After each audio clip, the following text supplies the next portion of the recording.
மகளிர் உரிமை தொகை திட்டம் குறித்து அமைச்சர் அருண்ராஜ் கூறிய கருத்துக்கள் இணையத்தில் வைரலாகியுள்ளது. அது குறித்து இந்த பதிவில் பார்க்கலாம்.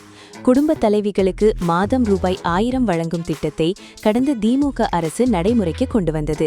2023ஆம் ஆண்டு தொடங்கப்பட்ட இந்த திட்டத்தின் கீழ் ஒவ்வொரு மாதமும் 15ஆம் தேதி குடும்ப தலைவிகளின் வங்கி கணக்கில் ரூபாய் 1000 நேரடியாக வரவு வைக்கப்பட்டு வருகிறது.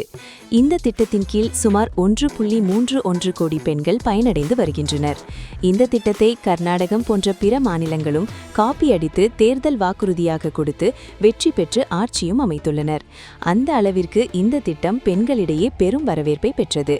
இதற்கிடையில் 2026ஆம் ஆண்டு நடைபெற்ற சட்டமன்ற தேர்தலில் தவக தலைவர் விஜய் ஆட்சிக்கு வந்தால் 1000 ரூபாயை 2500ஆக உயர்த்தி தரப்படும் என்று வாக்குறுதி அளித்திருந்தார்.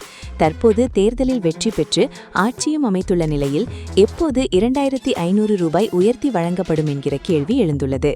நிதி நிலையை காரணம் காட்டி கடந்த 2 மாதங்களாக கடந்த திமுக கொடுத்ததைப் போலவே 1000 ரூபாய் மட்டுமே வழங்கி வருகின்றனர். இதனிடையே 2500 ரூபாய் எப்போது வழங்கப்படும் என்கிற எதிர்பார்ப்பும் கேள்வியும் எழுந்துள்ளது. மேலும் புதிய பயனாளிகள் மகளிர் உரிமை தொகை திட்டத்தில் சேர்க்கப்படுவார்களா என்கிற கேள்வியும் எழுந்துள்ளது. மகளிர் உரிமை தொகை திட்டத்தில் இணைவதற்கு ரேஷன் அட்டை முக்கியமாகும். ஆனால் புதிய ரேஷன் கார்டு வழங்குவதில் ஏற்பட்ட தாமதம் காரணமாக இந்த திட்டத்தில் பலருக்கும் இணைய முடியாமல் இருந்து வந்தது. புதிதாக பொறுப்பேற்ற தவக அரசு புதிய ரேஷன் அட்டைகளை வழங்கும் பணிகளை தீவிரப்படுத்தியுள்ளது. எனவே உரிமை தொகை திட்டத்தில் புதிய பயனாளிகள் சேர்க்கப்படுவார்களா என்கிற கேள்வி எழுந்துள்ளது. இந்த நிலையில் இது குறித்து அமைச்சர் அருண்ராஜ் முக்கிய தகவல் ஒன்றை தெரிவித்துள்ளார்.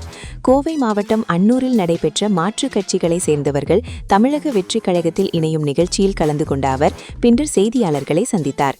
அப்போது தேர்தல் வாக்குறுதியில் கூறியபடி அனைவருக்கும் மகளிர் உரிமை தொகை எப்போது வழங்கப்படுமா என்று கேள்வி எழுப்பப்பட்டது. புதிதாக ரேஷன் அட்டை வாங்கியவர்களுக்கும் இந்த திட்டத்தில் சேர விரும்புபவர்களுக்கும் வாய்ப்பு வழங்கப்படுமா என்று செய்தியாளர்கள் கேள்வி எழுப்பினர். அதற்கு சிறிது நேரம் மௌனமாக இருந்த அவர், மாநிலத்தின் நிதி நிலைமை சரியில்லை, படிப்படியாக அதை சரி செய்த பின்னரே உரிமை தொகை வழங்க முடியும் என்று கூறினார். அமைச்சர் அருண்ராஜின் இந்த பேச்சு தற்போது சமூக வலைதளங்களில் வைரலாகி வருகிறது. அமைச்சரின் இந்த கருத்தால் புதிய பயனாளிகளுக்கு மகளிர் உரிமை தொகை வழங்கப்படாது என தெரிகிறது. மேலும் அனைவருக்கும் மகளிர் உரிமை தொகை என்பது இப்போதைக்கு சாத்தியமில்லை என்பது அமைச்சர் அருண்ராஜ் பேட்டியின் மூலம் தெரிய வருகிறது. இதற்கு பல தரப்பிலிருந்தும் எதிர்ப்புகள் கிளம்பியுள்ளது. தேர்தல் வாக்குறுதியில் அறிவித்தபடி 2500 ரூபாயை அடுத்த மாதம் முதல் வழங்க வேண்டும் என்று பொதுமக்கள் கோரிக்கை விடுத்து வருகின்றனர்.